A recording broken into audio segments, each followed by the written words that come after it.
لا إله إلا الله محمد رسول الله عليه صلاة الله. Assalamualaikum warahmatullahi wabarakatuh. Alhamdulillah, innal hamdalillah nahmaduhu wa nasta'inuhu wa nastaghfir wa na'udzu billahi min syururi anfusina wa min sayyiati a'malina. May yahdihillahu fala mudhillalah wa may yudlilhu fala hadiyalah. Asyhadu an la ilaha illallah biwahdaniyah wa asyhadu anna Muhammadan abduhu wa rasuluh la nabiyya wa rasulullah ba'da. Wa qala Allah ta'ala fil kitabihil karim ya ayyuhalladzina amanu taqullaha haqqa tuqatih wa la tamutunna illa wa antum muslimun. Ikhwan wa ikhwa fillah rahimani rahmakumullah ta'ala jami'an. Alhamdulillah, segala puja dan pujian tentunya milik Allah, untuk Allah dan karena Allah subhanahu wa ta'ala. Kita senantiasa memohon perlindungan kepada Allah subhanahu wa ta'ala, sekaligus juga memohon ampunan kepada Allah subhanahu wa ta'ala atas segala kesalahan ataupun dosa-dosa yang kecil ataupun yang besar, yang nampak ataupun tersembunyi, yang dilakukan sendiri ataupun beramai-ramai. Itu dengan banyak memohon ampunan kepada Allah subhanahu wa ta'ala, sebagaimana Rasulullah sallallahu alaihi wasallam dalam sabdanya, beliau berpesan agar kita semuanya disuruh untuk memohon ampunan kepada Allah dalam bilangan sehari semalam, yaitu sebanyak 70 kali ataupun 100 kali. Dan mudah-mudahan Allah subhanahu wa ta'ala memasukkan kita semuanya ke dalam hamba-hamba Allah yang senantiasa banyak memohon ampunan kepada Allah subhanahu wa ta'ala.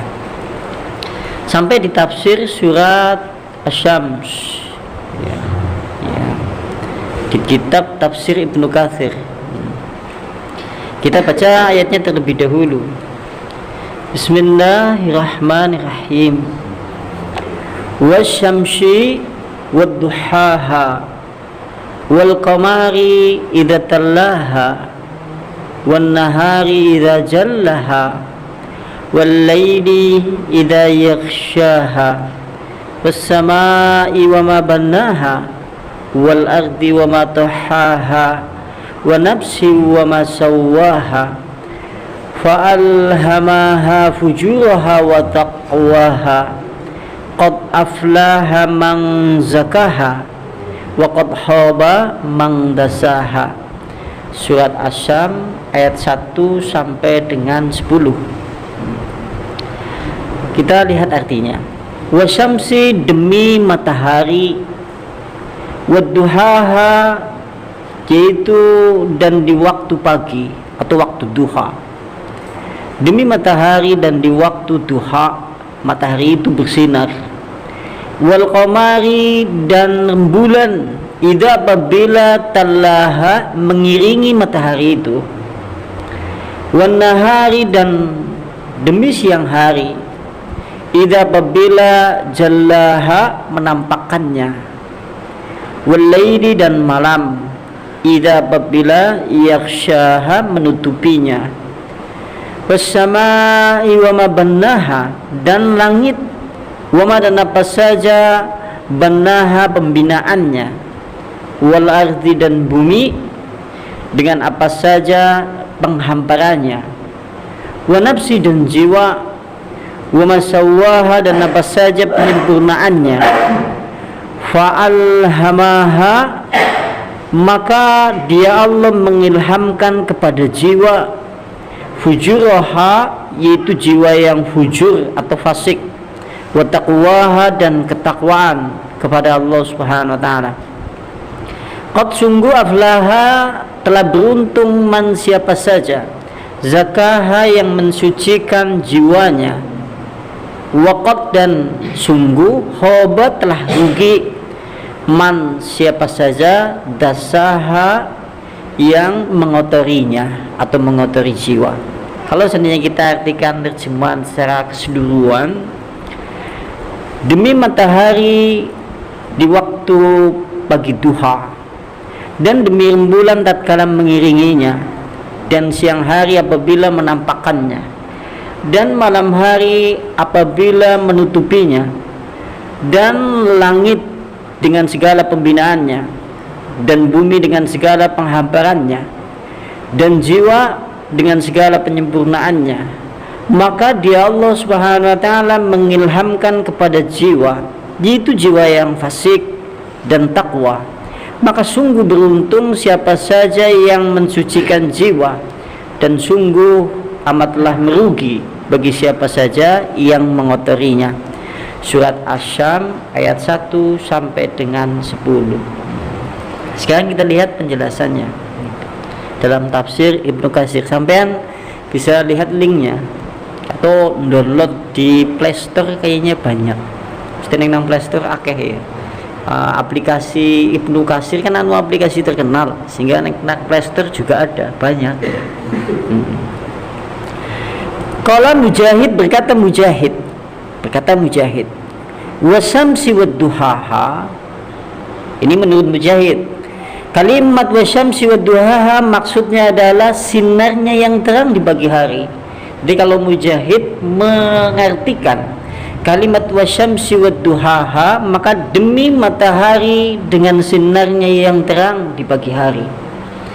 Seakan-akan ini mengisyaratkan kepada hadis Nabi. Kalau dalam hadis Nabi itu ada hadis yang populer. Hadis ini sebagai hadis isyarat, salah satu tanda yaitu berakhirnya dunia atau hari kiamat. Di antara tanda besar hari kiamat kan tatkala kita semuanya melihat matahari terbit di arah barat. Kalau dalam hadis Rasulullah, hadis itu diriwayatkan oleh Abu Dzar, sahabatnya riwayat dari Abu Dzar. Pernah suatu saat Rasulullah sallallahu alaihi wasallam bertanya kepada sahabatnya, "Atadruna aina tadhhab hadhihi syam?" Apakah kalian mengetahui kemana perginya matahari itu? Sahabat Nabi pernah takon ditakoni nang Rasulullah sallallahu alaihi wasallam, sampean ngerti ora janjane matahari ki mengendi ari kalane kemudian dia tenggelam? Janjane matahari ki mengendi? Jadi seperti itu. Lantas kemudian para sahabat Rasulullah sallallahu alaihi wasallam menjawab sebagaimana kebiasaan sahabat tatkala mereka ditanya. Mereka menjawab, Allahu wa rasuluhu a'lam. Allah dan Rasulnya yang lebih mengetahui. Kalimatnya seperti itu. Allah lah kami Rasulnya sing lebih ngerti. Lantas kemudian Rasulullah menjawab, Inna hadhihi tajri hatta tantahiya illa mustaqariha tahtal ngarsi fatahhiru sajidatan falatazalu kadzalik. Sesungguhnya matahari tatkala itu tenggelam, sampai dalam matahari tenggelam, maka matahari itu berjalan. Kalimatnya seperti itu, tajri, maka matahari itu berjalan sampai matahari itu yaitu di puncak, yaitu tempat menetapnya di bawah ars. Dheweke nek begitu tenggelam balik nang panggonane, iku maksudnya iku. Dia pulang ke tempatnya, maka begitu pulang ke tempatnya itu di bawah arsnya Allah Subhanahu wa taala. Maka begitu sampai di bawah ars Allah Subhanahu wa taala, matahari itu fatakhiru sajidatan. Maka matahari itu tersungkur dalam keadaan bersujud. Dheweke bersungkur dalam keadaan sujud. Mulane nek menungsa ora sujud, waduh, matahari bersujud. Kalau di dalam Al-Qur'an disebutkan yasjudul lahu man fis samawati wa ma fil ardi, akan bersujud kepada Allah Subhanahu wa taala apa saja yang ada di langit dan di bumi. Disebutkan matahari, rembulan, gunung, sungai, pepohonan, hewan-hewan dan sebagian manusia. Kalimatnya seperti itu. Berarti ana sebagian sing ora gelem sujud. Nek derek kan akeh malah ya. Seperti itu. Lantas begitu dia bersujud meminta izin kepada Allah Subhanahu wa taala untuk terbit kembali dari arah timur. Derek kan jaluk izin. Jadi nek sampean menikmati pagi hari dengan matahari tatkala di ufuk timur, matahari terbit dengan segala keindahannya, kayak kudunya sampean bersyukur nang Allah isi diizini matahari ini bersinar. Bayangkan kalau seandainya Allah Subhanahu wa taala tidak mengizinkan matahari itu terbit, dan matahari itu sangat berpengaruh dalam kehidupan manusia yang ada di dalam permukaan dunia. Dewek yang jadi sujud tersungkur, maka la tazalu kadzalik, tidak henti-hentinya ia tersungkur sambil bersujud matahari itu, artinya terus-terusan, sampai kemudian dikatakan kepada matahari itu, irtafini, angkatlah atau bangkitlah dari sujudmu wahai matahari, irjingi, kembalilah engkau, min haitsu ji'ti, dari tempat di mana biasa engkau terbit. Nang kono diizinkan Allah Subhanahu wa taala terbit, mulanya sampean esuk-esuk dalam matahari terbit, Masya Allah, betapa bahagianya. Mulanya kadang-kadang nang kuotes WA nang Twitter apa nang dingin-dingin gue, alangkah indahnya matahari mengawali kebahagiaan manusia. Wah, seperti itu.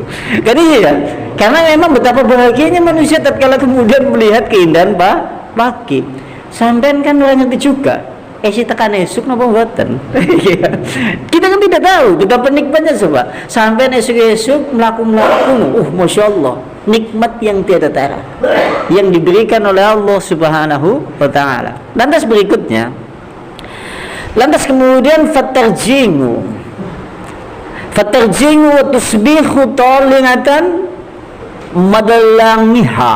Lantas matahari itu kemudian bersinar di tempat terbiasa dia terbit dengan cahayanya yang terang, seakan-akan menjelaskan kalimat tadi, wasyamsi wadduhaha. Kalimat itu seperti itu, demi matahari dengan cahayanya yang indah, yang hangat, yang segar dalam kesejukan pagi hari bagi kehidupan manusia. Seolah-olah gue mulanya kalimatnya wasyamsi wadduhaha. Masya Allah ya, berarti sampai ngesuk tekan esuk bisa makan mana. Masya Allah, kena ya, Masya Allah wallah. Lantas kemudian berikutnya, summa taji'u hatta tantahiya. Begitu ia tenggelam lagi, ia kembali berjalan menuju tempatnya. Tempatnya itu di bawah arsy Allah Subhanahu wa taala. Lantas kemudian dia begitu sampai di tempatnya sujud mening. Ya, berarti mengine sujud matahari. Tidak henti-hentinya dia bersujud kepada Allah Subhanahu wa taala dalam keadaan tersungkur. Engkau ngone dijina mening nek esuk.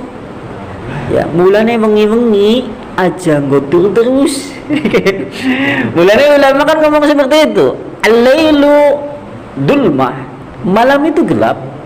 Wala tazidu dulmata, jangan kemudian engkau gelapkan atau jangan engkau tambah kegelapan bikasratin naumi, dengan banyaknya tidur, atau bikasrati dzanbi, atau dengan banyaknya dosa-dosa kepada Allah Subhanahu wa taala. Jadi nek wengi-wengi usahna aja dulu matahari bersujud, jaduk izin mening menter terbit kudune dekan gue.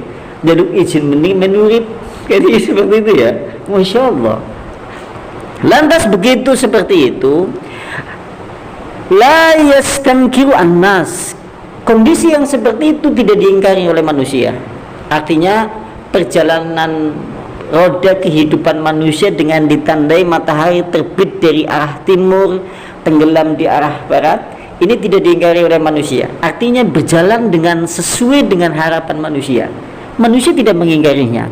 Sampai kemudian ada suatu hari tatkala matahari kembali berjalan setelah ia tenggelam, lantas kemudian dia bersujud tersungkur kepada Allah Subhanahu wa taala, meminta izin untuk terbit dari arah barat, tetapi Allah tidak mengizinkan. Allah tidak mengizinkan. Nah, Allah njaluk terbit mening dari arah timur, oleh diizinkan. Lantas dia disuruh untuk terbit dari arah barat. Mulanya kenggo tanda hari kiamat. Kata Rasulullah, tatkala ada fenomena kondisi alam yang seperti itu, Rasulullah bersabda. Rasulullah lantas kemudian bersabda, atadruna matadakum, apakah kalian mengetahui posisi matahari terbit dari arah barat? Kapan hal itu akan terjadi, katanya. Sama Jawaban para sahabat Rasulullah, Allahu wa rasuluhu alam, Allah dan Rasulnya yang mengetahui. Lantas kemudian Rasulullah menjawab, daka ji'na la yanfa'u nafsan imanuha. Pada hari itu maka tidak akan bermanfaat keimanan manusia yang sebelumnya tidak pernah beriman kepada Allah Subhanahu wa taala dan belum memulai kebaikan yang ia tanam semasa di dalam hidupnya. Mulanya yang tanda hari kiamat ditandai di antaranya, kalau seandainya kita belajar kitab kiamat itu kan ada 10 tanda besar hari kiamat, di antaranya itu matahari terbit dari arah barat. Next, sampean dalam fenomena seperti itu, maka semenjak posisi seperti itu keimanan manusia sudah tidak ada gunanya. Iman dari kisah kanggo tatkala diposisikan diawali matahari terbit dari arah barat, keimanan sudah tidak ada gunanya.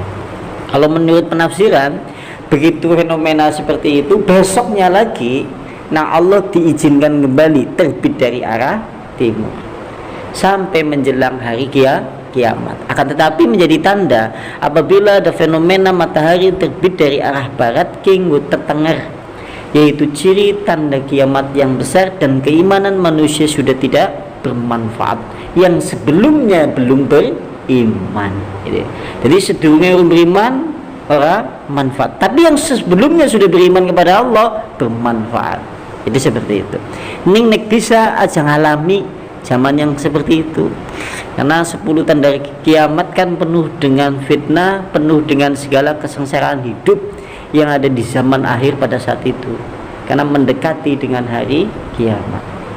Nah itu seperti itu. Kalau dalam hadis yang lain penjelasannya seperti itu, menjelaskan wasyamsi wadduhaha. Nanti panjenengan begitu esuk metu buka lawang garap mangkat salat subuh, lantas menghirup kesegaran udara pagi yang segar seperti itu, jenengan alhamdulillah, masya Allah, Allah mengizinkan matahari itu terbit kembali, masya Allah. Ini merupakan nikmat yang tiada tara yang Allah berikan kepada manusia. Toh kalau seandainya panjenengan melihat sisi kemanfaatan matahari bagi kehidupan manusia, jenengan takon kayak guru-guru kayak pak guru biyen zaman sekolah, sangat bermanfaat bagi kehidupan manusia. Dan matahari sinarnya ini seingat saya dulu di sekolah zaman biyen, matahari sinare nek orang ana lapisan ozon ini akan membakar kulit dan manusia mati, hewan-hewan pun mati, tumbuh-tumbuhan pun mati. Cuma nang Allah diwe lapisan ozon. Lapisan ozon adalah lapisan pembatas supaya sinar matahari tidak langsung tembus ke permukaan dunia. Dia nek nyong ben zaman nyong sekolah kelingan nih gue. Bu bener ora Pak Guru gue ngerti. Dulu seperti itu zaman sekolah seemut saya. Jadi lapisan ozon ini bisa rusak, bisa tipis oleh asap pabrik, asap-asap atau pencemaran udara. Kalau saya pernah baca buku, itu lapisan ozon sudah menipis yaitu sekitar jarak 40 kilo. Wallahualam itu kalau saya pernah baca buku ya kira-kira tahun 2012 lah membaca buku itu. Wallahualam bisawab terkait masalah itu. Artinya kalau seandainya seperti itu, panas semakin menyengat. Dulu kan seperti itu, naik dewek belajar sinau zaman sekolah. Ya, kan iya ya. Zaman sekolah lah ya kan. Ternyata penting juga pengetahuan ya. Masya Allah ya. Dan berikutnya, waqalat Qatadah, lantas Qatadah berkata, kembali ke tafsir Ibnu Katsirnya. Waqala berkata yaitu Qatadah, wadduhaha, kalimatnya kan seperti itu, sehingga dikenal dengan waktu duha. Mulanya anak fikih, kini berbicara masalah fikih. Fikih kan anak sholat duha, anak sholat syuruk. Sholat syuruk adalah sholat setelah matahari terbit. Karena kita diharamkan, ada 3 kondisi yang diharamkan oleh Allah untuk mendirikan sholat. Di antaranya 1, tatkala matahari terbit, karena matahari terbit itu di antara 2 tanduk setan. Yang kedua, tatkala matahari terbenam, karena matahari terbenam itu di antara 2 tanduk setan. Yang ketiga, tatkala matahari tepat di tengah-tengah langit. Itu seperti itu. Ini waktu-waktu yang diharamkan untuk melakukan sholat. Nah, anak istilah fikih sholat syuruk sekalipun ada perbedaan ulama. Ada yang mengatakan sholat syuruk ada yang mengatakan sholat syuruk tidak ada. Sholat syuruk kan sholat tatkala matahari begitu tenggelam, begitu terbit. Rangkaian neneng jenengan sholat subuh, terus dikir, begitu rampung dikir pagi, terus ngadeg, terus sholat syuruk. Tapi kira-kira 15 menit setelah matahari terbit. Ulama yang mengatakan bahwasanya sholat syuruk tidak ada, karena sholat syuruk itu sama saja dengan sholat duha yang diawalkan waktunya. Kalau saya pribadi memilih pendapat yang mana? Dua-duanya. Sama-sama benar. Ya, jadi sholat syuruk itu sama seperti sholat duha yang diawalkan waktunya. Kira-kira 15 menit setelah matahari terbenam. Mbok suatu saat jenengan kumpul bersubuh dikira nang kene wis melbu sholat syuruk apa belum ya? Ya jenengan kira-kira kan. Kira-kira kalau diwaktukan waktu kita itu 15 menit setelah matahari terbit. Begitu muncul matahari, enteni 15 menit. Nek pas lagi muncul ya jenengan sholat dahulu malah karena diharamkan oleh Allah. Ini termasuk sholat duha yang diawalkan waktunya. Nah, kalau Rasulullah sallallahu alaihi wasallam lupa tidak mendirikan sholat malam, maka Rasulullah menggantinya sholat di waktu duha sebanyak 12 rakaat. Kini Rasulullah, dan ini menjadi sunnah. Sampean wengi kelalen ora sholat, genteni nganggo sholat 12 rakaat nang waktu duha. Malah luwih apa? Selek gugup sampean, selek nyambut gawe, gak absen. Agak dodol yang lain-lain, gak gawe ini salah lah gugup. Gue kayak nendo. Masya Allah. Seperti itu.